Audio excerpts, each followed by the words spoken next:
Hola, mi amigo querido, qué bueno que estamos juntos una vez más. En esta ocasión para revisar, para reflexionar un poco en la lección número 10 para el 5 de marzo del año 2022. El título de la lección es Jesús abre el camino a través del velo. Tú sabes que lo peor que el pecado hizo fue separarnos de Dios. Cuando el pecado entró en el corazón de Adán y Eva, ellos se apoderaron de la vida que Dios les había prestado y se fueron a una tierra distante, se fueron lejos de la presencia de Dios. Cuando Dios vino a buscarlos, ellos estaban escondidos entre los árboles, con miedo de mirar a Dios, con el peso de la conciencia atormentándolos. Desde ese día el ser humano no ha sido feliz. Es que no puede ser feliz lejos de Jesús. Si hemos salido de las manos de Dios, solo podemos ser completos, seguros, felices cuando nos devolvemos a Dios. Pero el pecado nos lleva lejos de Dios. Y lejos de Dios, pues, podemos buscar, correr de un lado para el otro, podemos intentar, esforzarnos, luchar, lo que queramos, pero nunca vamos a llegar a ser completos, porque completos solo en Dios. Ahora, en la lección de esta semana, vamos a ver que Cristo vino a este mundo.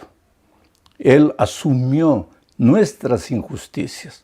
Él pagó por nuestras rebeliones y con su sacrificio, con su muerte y su resurrección, Él abrió el camino para regresar al Padre, para volver al Padre sin velos, sin obstáculos, sin dificultades. Ese es el tema de la lección de esta semana. En la primera parte veremos Jesús ante el Padre. Para eso necesitamos leer Hebreos capítulo 9, versículo 24. En realidad vamos a responder una pregunta. ¿Qué sucedió después que Jesús resucitó? ¿Qué pasó? Vamos a la lectura del texto. Porque Cristo no entró en el santuario hecho por los hombres, el cual era un mero reflejo del verdadero, sino que entró en el cielo mismo para presentarse ahora ante Dios en favor de nosotros. Ya lo dijimos muchas veces, queridos. El santuario de Israel en esta tierra era apenas una réplica del santuario celestial. Cuando Dios le dio la orden a Moisés para edificar un santuario, le mostró el ejemplo, el molde, el modelo del santuario celestial. Entonces, aunque para la mente humana a veces resulte difícil imaginar que haya un santuario en el cielo, pues eso es lo que la palabra de Dios dice. En el libro de Hebreos se afirma categóricamente que hay un santuario celestial. Y cuando Cristo resucitó, Él subió a ese santuario. Dice el texto bíblico aquí, para presentarse ahora ante Dios en favor de nosotros, llevando una ofrenda, pero la ofrenda no era de animales, no era de sacrificios de esta tierra. La ofrenda era su propia sangre, perfecta. Por eso nuestra salvación está segura en Dios. En todo esto hay algo muy significativo, muy ilustrativo.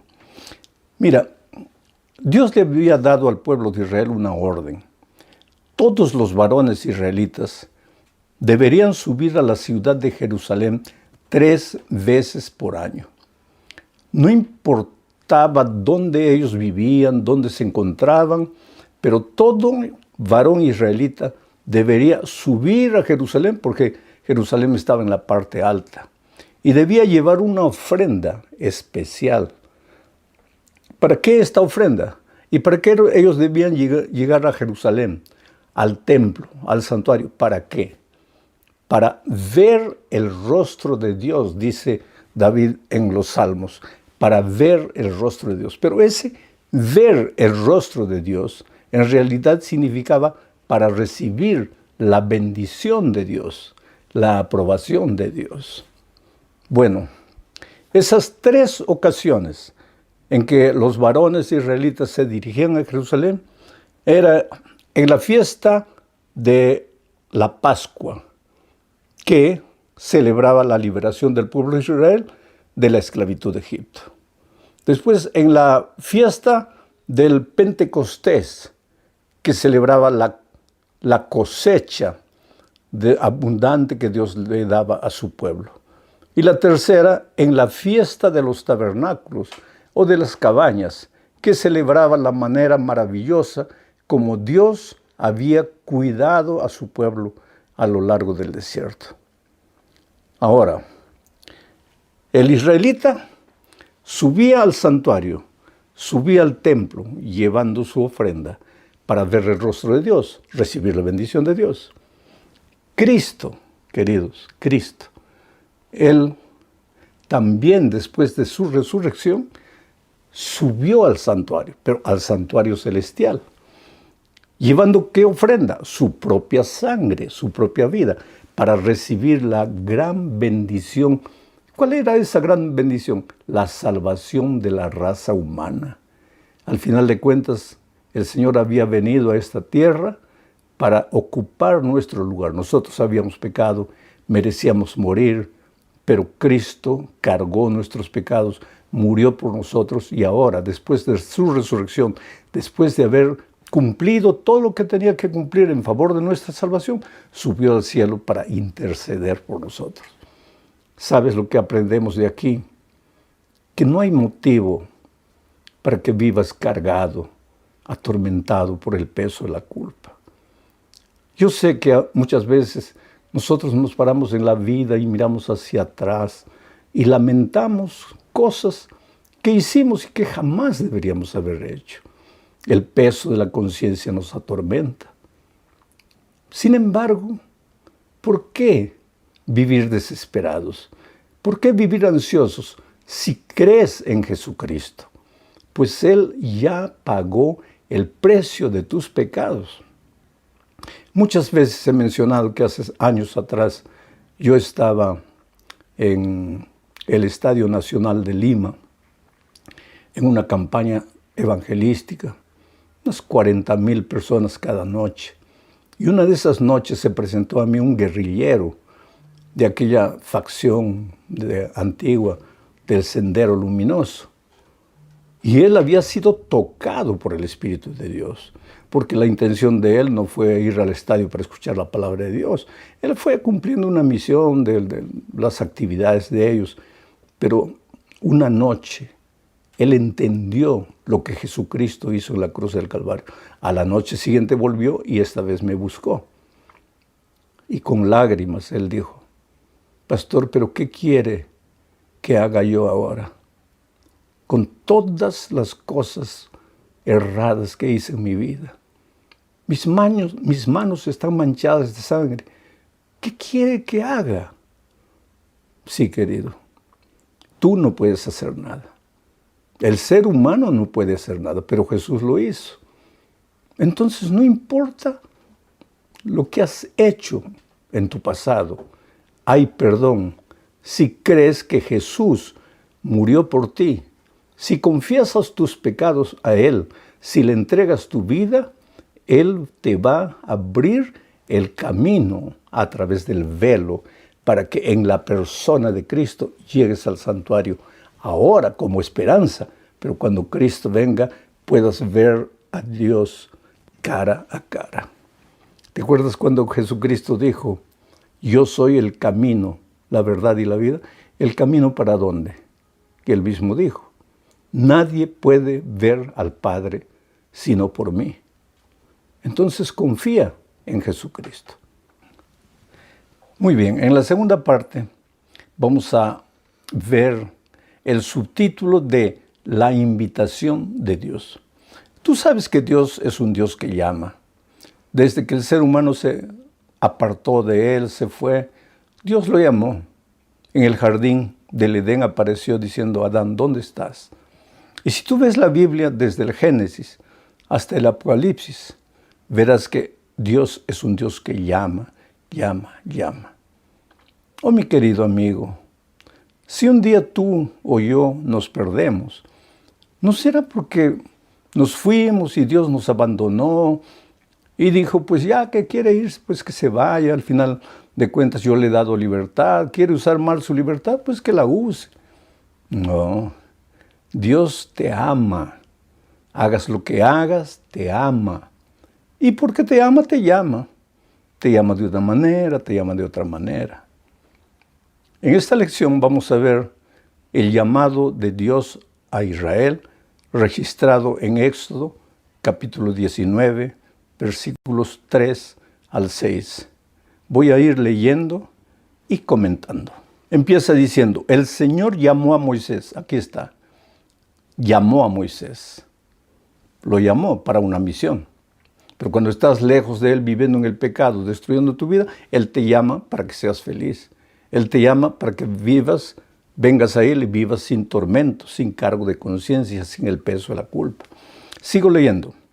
El Señor llamó a Moisés desde el monte, y Moisés subió para hablar con Dios, y Dios le dijo: habla con la casa de Jacob. Se refería a Israel, ¿no es cierto? Diles lo siguiente a los hijos de Israel: ustedes han visto lo que he hecho con los egipcios y cómo los he tomado a ustedes y los he traído hasta mí. Mira la expresión: los he traído hasta mí sobre alas de águila. Si ahora ustedes prestan oído a mi voz y cumplen mi pacto, serán mi tesoro especial por encima de todos los pueblos, porque toda la tierra me pertenece. Ustedes serán para mí un reino de sacerdotes y un pueblo santo. ¡Qué invitación maravillosa! Tú puedes estar allá lejos con tu vida destruida, tu vida acabada, sin saber qué hacer. Ese no es el plan de Dios para ti. El plan de Dios es que formes parte de un reino de sacerdotes y gente santa. Ahora, cuando dice aquí gente santa, no está diciendo gente que no comete ni un pecado, sino gente que ha sido separada. ¿Separada para qué? Para vivir una vida especial. El plan de Dios no es que vivas una vida llena de tormento, llena de dificultades, una vida a veces vacía, de desesperación. No, ese no es el plan de Dios. El plan de Dios para ti es que seas feliz, que tengas un hogar feliz, esposa, hijos felices, que aunque no tengas una cantidad exorbitante de dinero, que no te falte el pan de cada día, que no te falte el dinero para tus necesidades básicas, que tengas salud y que cuando llegue la noche duermas feliz de la vida. Pero eso nunca lo vas a lograr cuando estás lejos de Dios. Por eso Dios te llama. Y por eso Dios llamó al pueblo de Israel al monte Sinaí. Lo llamó, lo invitó a través de Moisés. Pero ¿qué pasó con el pueblo? El pueblo no aceptó la invitación. Tuvo miedo de Dios. ¿Por qué? Porque acababan de pecar. ¿Te acuerdas del incidente del becerro de oro? Acababan de pecar. Y el pecado, lo peor que te hace, además de separarte de Dios, es crear tormento en tu corazón. Entonces el pueblo le dijo a Moisés: Moisés, gracias, dile a Dios gracias, porque nos está llamando, porque nos está invitando, porque nos quiere hablar. Pero por favor, nosotros tenemos miedo de que su gloria nos fulmine. Entonces todo lo que quiere hablarnos a nosotros, que te hable a ti y después tú nos hablas a nosotros. Qué triste reacción de un pueblo al que Dios amaba y al que Dios llamaba. Ahora, Pablo, el apóstol Pablo, recuerda a los hebreos y también nos recuerda a nosotros lo que está escrito en Hebreos capítulo 12, versículos 18 y 19, refiriéndose a aquel llamado que Israel recibió en el monte Sinaí. Y mira lo que dice el texto. Ustedes no se han acercado a aquel monte que se podía tocar y que ardía en llamas, se está refiriendo al Sinaí, ni tampoco se han acercado a la oscuridad, a las tinieblas, a la tempestad, ni al sonido de trompeta, ni a la voz que hablaba, y que quienes la oyeron rogaban que no les hablara más. O sea, nosotros hoy no tenemos por qué tener miedo de acercarnos a Dios. ¿Y por qué no? Porque el Señor Jesucristo es nuestro intermediario. Él abrió las puertas para nosotros. Él es el camino para la salvación, querido. Él es el único camino. Cuando yo trabajaba como misionero entre los indios en la selva de mi país, necesitaba un guía para caminar de aldea en aldea. Y encontré un jovencito, no era tan jovencito, sí, unos 20 años, pero que me ayudaba como guía. Iba para aquí, iba para allá, iba con el machete en la mano muchas veces, porque para acortar camino, a veces no seguíamos la trilla tradicional. Él, que conocía la selva bien, con el machete iba abriendo, y solo me decía, pastor, usted venga atrás de mí. Pise donde yo piso, usted venga atrás de mí. Pero un día me dio la impresión de que él se había perdido, porque se paraba, miraba para un lado, miraba para el otro lado, y yo pensé, este se ha extraviado. Y en un momento le dije, mira, yo creo que estás extraviado. Él me miró y me dice, pastor, yo nunca me pierdo, yo nunca me extravío. Le dije, pues entonces muéstrame el camino. ¿Estás perdido? Él me dijo, pastor, ¿camino? ¿Qué camino? En esta selva, el camino soy yo, pastor. Usted solo venga atrás de mí. Qué cosa, mira. Oh, querido, en este mundo, Jesús es el único camino. Cuando recibimos la invitación de Jesús, vamos a encontrar obstáculos, dificultades. No mires para nada. Tú solo mira a Jesús y camina porque Él es el camino. Vamos ahora a la tercera parte de este estudio, bajo el título La necesidad de un velo. En los tiempos de Israel, el velo era una necesidad, ¿sabes? ¿Por qué? Porque era símbolo de protección. Después del incidente del becerro de oro, la gloria de Dios casi fulminó al pueblo. No por causa de que Dios los quería castigar fulminándolos, sino porque su santidad era tan pura, tan limpia, que el pobre ser humano pecador no podía resistir la presencia de Dios. Entonces, para que el pueblo no muriera, Moisés tuvo que llevar el tabernáculo un poco lejos del campamento. Pero después Moisés intercedió, pidió perdón a Dios por el pueblo, y Dios lo perdonó. Y entonces Moisés trajo de vuelta el tabernáculo. Es interesante que en Israel el pueblo se formaba milimétricamente en orden. No es que llegaba a un lugar y cada uno levantaba su tienda donde quisiera. No, todo era por tribu, cada tribu en un determinado lugar. Y generalmente dejaban un patio grande en el medio donde se colocaba el tabernáculo, la presencia de Dios. Y es interesante también recordar que los levitas, ellos edificaban sus tiendas alrededor del tabernáculo para proteger al tabernáculo, pero también para proteger al pueblo de la gloria de Dios. Vuelvo a repetir, no por causa de la gloria de Dios, sino por causa de la pecaminosidad del pueblo. Entonces, el velo en Israel era un sinónimo de protección.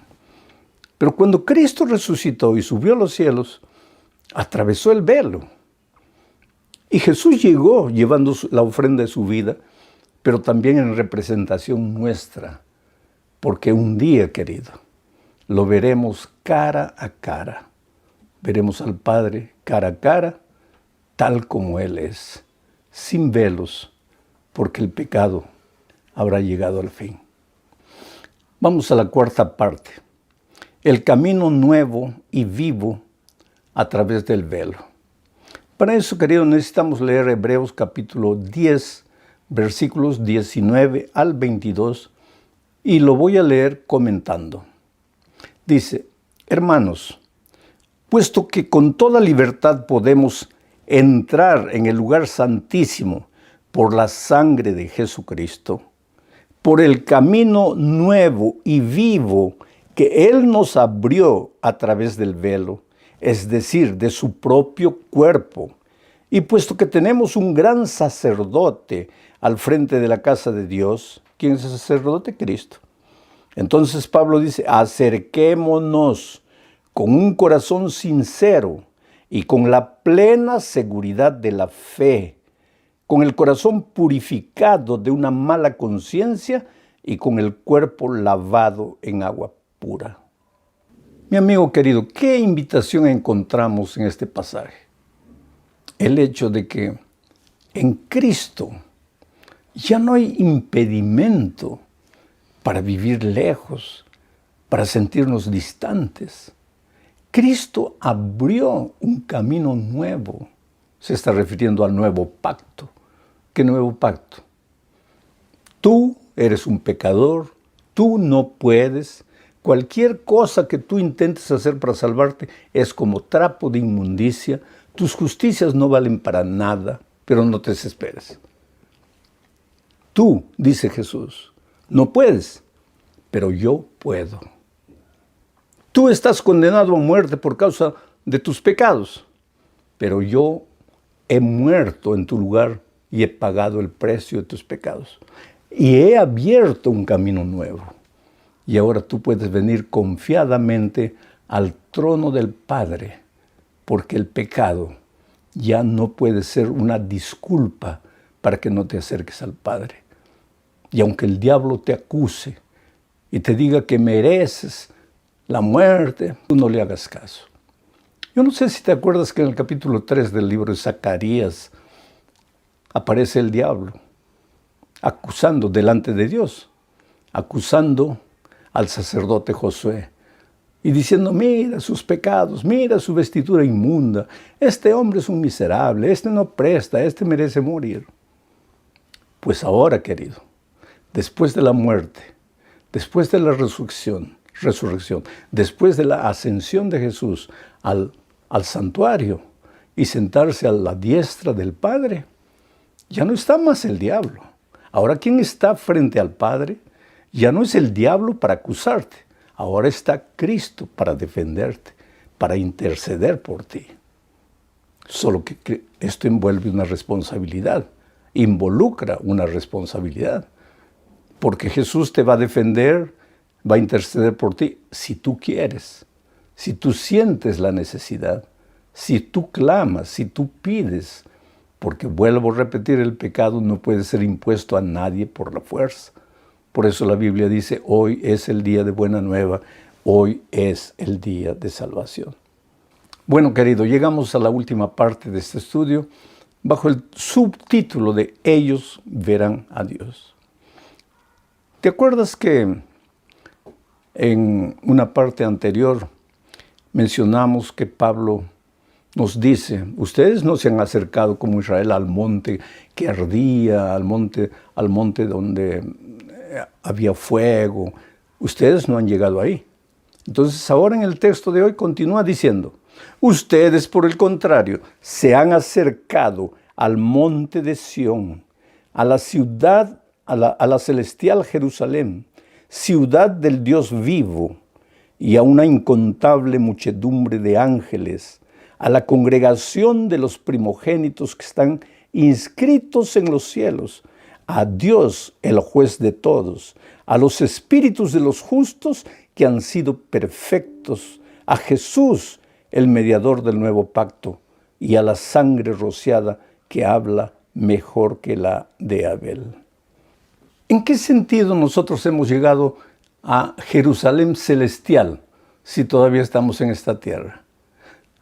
Querido, Jerusalén celestial simboliza las cosas que no son de esta tierra. En otras palabras, esta es la esperanza del cristiano.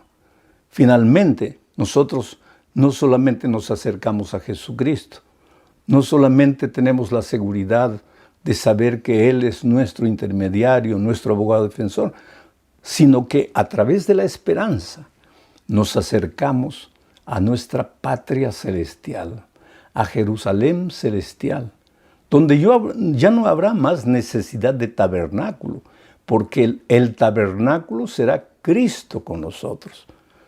Por eso tenemos que tener en cuenta en esta tierra que cuando vamos a la iglesia, aunque vamos a un templo de paredes y techo y puertas, en realidad estamos yendo a encontrarnos con Jesucristo. Porque el templo, en el cielo, el verdadero templo será Jesucristo. Y en esta tierra también el templo quiere ser Jesucristo. Entonces no entremos al templo como estamos entrando a un edificio cualquiera. Estamos entrando en la presencia del propio Dios para encontrarnos con el Señor Jesucristo. Y si eso es verdad, pues todo lo que hagamos, las flores, la música, la oración, la liturgia, los detalles del culto, tienen que apuntar a Cristo, tienen que llevar a Cristo. Y mucho cuidado con que esos detalles se vuelvan el objetivo central del culto y Cristo quede de lado. Oh, querido, qué lección maravillosa. Dios te ama. En este momento tal vez estás pasando por una circunstancia difícil. Tal vez estás alegre, feliz. Dios está siendo muy bueno contigo. Gloria a Dios. Pero tal vez no estás tan feliz. Tal vez estás llorando. Tal vez estás triste. Tal vez te han herido, te han golpeado. Tus emociones están sacudidas. Te preguntas muchas veces si Dios te ha abandonado, si estás solo. No, no lo estás, querido. Yo sé que cuando el dolor llega, lo primero que el diablo habla al oído es, ya Dios te dejó. No, no es verdad. Y tú sabes que yo pasé por una tormenta terrible. Y en esos momentos he intentado ver el rostro de Dios, de Jesucristo. He intentado oír su voz diciéndome, hijo, esto va a pasar. Entonces, va a pasar. Te digo en nombre de Dios, va a pasar. Agárrate del brazo poderoso de Jesucristo y no te desanimes. Un gran abrazo, nos vemos la próxima semana. Felicidades.